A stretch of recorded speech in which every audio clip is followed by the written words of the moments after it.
সুপ্রিয় শিক্ষার্থীবৃন্দ, আমার YouTube channel there is no alternative to স্টাডিতে তোমাদেরকে অভিনন্দন ও স্বাগতম। আজকের আলোচনার বিষয় বাংলা ব্যাকরণের অত্যন্ত গুরুত্বপূর্ণ টপিকস ক্রিয়ামূল বা ধাতু। কারণ প্রকৃতি ও প্রত্যয় সহজে বোধগম্যের জন্য ধাতু টপিকসটি ভালোভাবে জানতে হবে। এখন আমরা জানব ক্রিয়ামূল বা ধাতু কাকে বলে এবং তার বিভিন্ন চেনার উপায়। ক্রিয়ামূল জানতে হলে আগে ক্রিয়াপদ জানতে হবে। ক্রিয়াপদ কাকে বলে? যে পদ দ্বারা কোনো কাজ করা বোঝায় তাকে ক্রিয়াপদ বলে। আর ক্রিয়াপদের মূল অংশকে ক্রিয়ামূল বা ধাতু বলে। আবার এভাবে বলা যায় ক্রিয়াপদের বিভক্তি মুক্ত অংশকে ক্রিয়ামূল বা ধাতু বলে। উদাহরণের সাহায্যে আমরা এখন দেখব পড়া একটি ক্রিয়াপদ যার মূল হলো পর, অর্থাৎ পড়া ক্রিয়াপদের মৌলিক অংশকে ক্রিয়ামূল বা ধাতু বলে পর, এবং আ হলো একটা বিভক্তি অর্থাৎ ক্রিয়া বিভক্তি, পর ধাতুর সাথে আ যুক্ত হয়ে পড়া হয়েছে। তাহলে আ যদি বাদ দেই, এই যে বলছে ক্রিয়াপদের বিভক্তি মুক্ত অংশ, বিভক্তি মুক্ত অংশটাই হলো পর ধাতু। এবার আমরা আরেকটি উদাহরণ দেখব দেখা। দেখা ক্রিয়াপদের মূল হলো দেখ, দেখটা ধাতু বা ক্রিয়ামূল এবং আটা বিভক্তি। ক্রিয়ামূল বা ধাতু তিন প্রকার। মৌলিক ধাতু তিন প্রকার, সাধিত ধাতু তিন প্রকার। অতএব বলা যায় ধাতুর সকল প্রকারভেদ তিন প্রকার হবে। এবার আমরা জানবো ক্রিয়ামূল বা ধাতু এটা কি। ক্রিয়ামূল বা ধাতু তিন প্রকার, যেমন হলো মৌলিক ধাতু, সাধিত ধাতু, যৌগিক বা সংযোগমূলক ধাতু। মৌলিক ধাতু আবার তিন প্রকার, এক বাংলা ধাতু, দুই সংস্কৃত ধাতু, তিন বিদেশি ধাতু। সাধিত ধাতু কত প্রকার পড়েছি আমরা? তিন প্রকার। কি কি? নাম ধাতু, প্রযোজক ধাতু, কর্মবাচক ধাতু। এবার আমরা আসব মৌলিক ধাতুর বিস্তারিত আলোচনা। মৌলিক ধাতুতে বলেছে, মৌলিক ধাতু থেকে প্রথমে যে কোশ্চেনটা হতে পারে যে মৌলিক ধাতুর অপর নাম কি? সেটা হতে পারে সিদ্ধ ধাতু, আবার বলা যায় কি স্বয়ং সিদ্ধ ধাতু। এবার মৌলিক ধাতু কাকে বলে? মৌলিক শব্দটার সাথে আমরা আগেই আমরা পরিচিত হয়েছি। এখানে মৌলিক কথাটার সংজ্ঞা হবে এরকম, যে ধাতুকে বিশ্লেষণ বা ভাঙা যায় না তাই মৌলিক ধাতু, যেমন পর, চল। এবার আমরা মৌলিক ধাতু পড়েছিলাম কত প্রকার? তিন প্রকার। কি কি? বাংলা ধাতু, সংস্কৃত ধাতু, বিদেশি ধাতু। বাংলা ধাতু কাকে বলে? যে ধাতুগুলো বাংলা ভাষা থেকে এসেছে সেগুলো হলো বাংলা ধাতু। আবার এভাবে বলা যায় তুই যোগ করা যায় যে ধাতুর সাথে তাই বাংলা ধাতু। যেমন উদাহরণস্বরূপ বলা যায় কাঠ, কাজ, জান, নাচ, আগ, দেখ, শুন, হাস। অর্থাৎ তুই কাঠ, তুই কাজ, তুই জান, তুই নাচ, তুই আগ, তুই দেখ, তুই শুন, তুই হাস, এগুলো হয়। কিন্তু যদি আমরা বলি আপনি নাচ, আপনি হাস, হবে না। অতএব তুই যোগ করে, তুই যোগে যে ধাতুগুলো, ধাতু যোগ, তুই যে ধাতুর সাথে যোগ করা যায় সেগুলো হলো বাংলা। এবার আমরা আসবো সংস্কৃত ধাতু। সংস্কৃত ধাতু কি? তৎসম শব্দ থেকে যে ধাতুগুলো এসেছে সেটা হলো সংস্কৃত ধাতু। এবং সংস্কৃত ধাতুতে কি হবে? আরো যুক্ত বর্ণ হবে, হতে পারে আবার কঠিন হবে, হতে পারে, এবং বাংলা ধাতু তার পাওয়া যাবে। যেমন ক্রি, ধ্রি, গম, গট, স্থা, পট, অন। এই ধাতুগুলো এই কাট, কাজ, জান, নাচের চেয়ে কঠিন, এবং এগুলোতে কি আছে? যুক্ত বর্ণ আছে। যেমন ক্রি, ধ্রি, স্থা, এগুলোতে কি যুক্ত বর্ণ আছে। আবার এগুলোর কি বাংলা রূপ আছে, যেমন কি ক্রি ধাতু থেকে গঠিত হয়েছে কর্তব্য। আর কর্তব্য শব্দের অর্থ হলো করা উচিত। আর এই কর্তব্যকে আমরা বাংলায় পেতে পারি একটা শব্দ করা। কর্তব্য এর মৌলিক ধাতু বা ক্রিয়ামূল হলো ক্রি, আর করা এর ক্রিয়ামূল হলো বা ধাতু হলো কর। ধৃ থেকে হয়েছে ধৃত, আর ধৃতর বাংলা শব্দ হলো একটা ধরা। ধৃতর হলো ধাতু হলো ধৃ, আর করা ধাতু হলো কর। গম থেকে তৈরি হয়েছে গমন, আর গমনের বাংলা শব্দ হলো যাওয়া।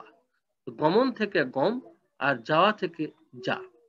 এখানে আমরা পট, পট ধাতুটি এসেছে হলো পঠন থেকে, আর পঠনের একটা বাংলা শব্দ হলো পড়া। তো পড়া ধাতুটি, পড়া ক্রিয়ার পদের ধাতু হলো পড়, আর পঠন ক্রিয়াপদের ধাতু হলো পট। এবার আমরা জানবো বিদেশি ধাতু। বিদেশি ধাতুর আরেকটা নাম আছে বিদেশাগত ধাতু, অর্থাৎ বিদেশ থেকে আগত ধাতু, অর্থাৎ বিদেশি ভাষা থেকে যে ধাতুগুলো এসেছে সেটা বিদেশি ধাতু। বিশেষ করে হিন্দি হবে, যেমন হলো জম, ঝুল, টুট, টান, ডর, রটক, বিগড়, এগুলো বিদেশি ধাতু।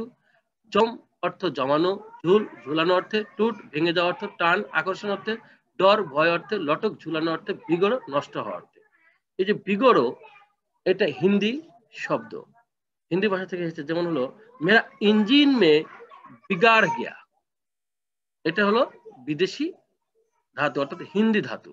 পরীক্ষা কোশ্চেন হতে পারে যে কাঠ কোন ধাতু, বাংলা ধাতু, অথবা হতে পারে পট কোন ধাতু, সংস্কৃত ধাতু, অথবা হতে পারে বিগড় কোন ধাতু, বিদেশি গত ধাতু বা এটা হিন্দি ভাষা থেকে এসেছে। এবার আমরা জানবো সাধিত ধাতু। সাধিত ধাতুর অর্থটা কি? যে সাধিত অর্থ সম্পাদিত বা সাধন করে তৈরি করা, অর্থাৎ মৌলিক ধাতু আমরা পেয়েছি, যৌগিক পেয়েছি, নাম ধাতু পেয়েছি, কিন্তু সাধিত হলো কি যে এগুলো দিয়ে হয়নি, আমাদের আরো যোগ করতে হবে ধাতু, সেগুলো হলো সাধিত ধাতু। যেমন এটা আবার 3 প্রকার: নাম ধাতু, প্রযোজক ধাতু, কর্মবাচ্য ধাতু। এবার আমরা নাম ধাতু কাকে বলে জানবো। নাম ধাতু বিশেষ্য, বিশেষণ, অনুকর অব্যয়ের সাথে আ যোগ করে যে ধাতু গঠিত হয় সেটা নাম ধাতু। যেমন শিক্ষক ছাত্রদের বেতাচ্ছেন, কাজটি শোভনীয় নয়, এখানে বেতাচ্ছেন হলো বেতা, বেতাটি একটা ক্রিয়াপদ, কিন্তু এটা তৈরি হয়েছে কি বেত যোগ আ, আর বেতটা একটা নাম, অর্থাৎ বিশেষ্য, বিশেষ্য যোগ সরেয়া মিলে কি হলো বেতা ক্রিয়াপদ হয়েছে, এটা একটা নাম ধাতু। আচ্ছা, এবার আমরা জানবো রেশমা শিশুকে ধমকাচ্ছেন, এটাও অশোভনীয় কাজ, ধমকা, ধমক যোগ আ, ধমক হলো বিশেষণ, তাহলে এটা নাম ধাতু। এবার আমরা জানবো প্রযোজক ধাতু বা নিজান্ত ধাতু। এখানে প্রথমেই এটা নৈবেত্তিক কোশ্চেন থাকে, প্রযোজক ধাতুর অপর নাম কি? তা হলো নিজান্ত ধাতু। আর প্রযোজক ধাতু কাকে বলে? নিজে না করে অন্যকে দিয়ে করানো হলে তাকে প্রযোজক ধাতু বলা হয়। যেমন শিক্ষক ছাত্রদের পড়ান, এই যে পড়ানোর কাজটি শিক্ষক ছাত্রদের মাধ্যমে সম্পন্ন করছে, এই জন্য এই পদটা হলো কি প্রযোজক ধাতু বা নিজান্ত ধাতু। এবার আমরা কর্মবাচ্য ধাতু। কর্মবাচ্য ধাতু কি? যা কিছু হারায় গিন্নি বলে কেষ্টা বেটাই চোর, আবার আছে কাজটি ভালো দেখায় না। এখানে আমরা জানতে পারি, এই সেন্টেন্সটা মুখস্থ করতে পারি। যেমন পরীক্ষা থাকে যা কিছু হারায় গিন্নি বলে কেষ্টা বেটাই চোর, এই বাক্যের হারায় কোন ধাতু? তাহলে এটা কর্মবাচ্য ধাতু, প্রযোজক, নাকি মৌলিক, নাকি সাধিত? এটা হলো কি কর্মবাচ্যের ধাতু। আবার এটা কর্মবাচ্য ধাতু কেন হলো আমরা বলতে পারি যে এই হারাইটা একটা ক্রিয়াপদ। আমরা যদি কোশ্চেন করি কি হারায়, যা কিছু হারায়, তাহলে এটা কি দ্বারা প্রশ্ন করলে কর্ম পাওয়া যায়। কিন্তু যদি আমরা প্রশ্ন করি কে হারায়, তাহলে উত্তর নাই, মানে কর্তা নাই, কর্তা যার নাই সেটাই কর্মবাচ্য, বা কর্ম যার কাজ করে ক্রিয়া করে সেটা হলো কর্মবাচ্য ধাতু। কাজটি ভালো দেখায় না, এই বাক্যে দেখানটা হলো ক্রিয়া, তাহলে কি দেখায় না? কাজটি, তাহলে কর্ম। কে দেখায় না? উত্তর নাই, তাহলে কর্ম যার কাজ করে সেটাই হলো কর্মবাচ্য ধাতু। এবার আমরা জানবো যৌগিক বা সংযোগমূলক ধাতু। যৌগিক কথাটার অর্থ যোগ করা, বা সংযোগ কথাটার অর্থ লিঙ্ক, সংযোগ দেওয়া। তাহলে এটা কি হবে? সংযোগটা কি হবে? বিশেষ্য, বিশেষণ বা অনুকর অব্যয়ের সাথে কি হবে? এই কর ধর মার ছাড় হ দে পা কাট খা যা যোগ হয়, তাহলে সেটা যৌগিক বা সংযোগমূলক ধাতু হবে। যেমন ভয় কর, ভাত দে, লজ্জা কর, সাবধান হ, টাকা দে, এবং আছে আমি তাজমহল দর্শন করলাম। তাহলে এই দেখো এখানে এই যে ভাত একটা বিশেষের পরে কি হয়েছে? দে যোগ হয়েছে, টাকা বিশেষের পরে দে যোগ হয়েছে, ভয় এটা নাম ধাতুর পরে কর যোগ হয়েছে, এবং এখানে দর্শন ভাব বিশেষের পরে কর যোগ হয়েছে। তাহলে এগুলো কি যৌগিক বা সংযোগমূলক ধাতু। অজ্ঞাতমূল ধাতু কি জিনিস? অর্থাৎ যে ধাতুটা কোথা থেকে এসেছে তা খুঁজে পাওয়া যায় নাই, চিহ্নিত করা যায় নাই, সেটা অজ্ঞাতমূল ধাতু। যেমন হলো হের ওই দুয়ারে দাঁড়ায় কে, অর্থাৎ এখানে কোশ্চেন হতে পারে হের ওই দুয়ারে দাঁড়ায় কে, এই বাক্যের হের কোন ধাতু? যৌগিক, মৌলিক, নাকি সংযোগ, না নিজান্ত ধাতু? এটা হবে হলো অজ্ঞাতমূল ধাতু। এইবার আমরা আসবো হলো বিদেশি ধাতু। আমরা আগেই পড়েছি। এখানে দেখব ভিক্ষা মেঘে খায়। ভিক্ষা মেঘে খায়, এই মেঘে হলো বিদেশি ধাতু। এখানে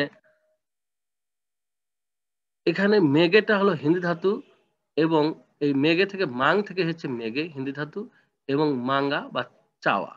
এখানে আমরা বলতে পারি ইয়ে ভিক মাং রাহা হে, অর্থাৎ হিন্দি ধাতু থেকে হচ্ছে মাং ধাতু। এবার আমরা জানবো ক্রিয়ামূল বা ধাতু, অর্থাৎ এই ক্রিয়ামূল বা ধাতু পাঠ শেষে আমরা যা জানতে পারলাম তা আমরা এখন দেখব। কি জানতে পারলাম? ক্রিয়াপদের মূল অংশই ক্রিয়ামূল বা ধাতু। আর ক্রিয়ামূল বা ধাতু কত প্রকার? 3 প্রকার: মৌলিক ধাতু, সাধিত ধাতু, যৌগিক বা সংযোগমূলক ধাতু। আর মৌলিক ধাতু কত প্রকার? 3 প্রকার: বাংলা ধাতু, সংস্কৃত ধাতু, বিদেশি ধাতু। সাধিত ধাতু কি? এই যে নাম ধাতু, প্রযোজক ধাতু, পরমাণু ধাতু। তাহলে আমরা এ পর্যায়ে জানলাম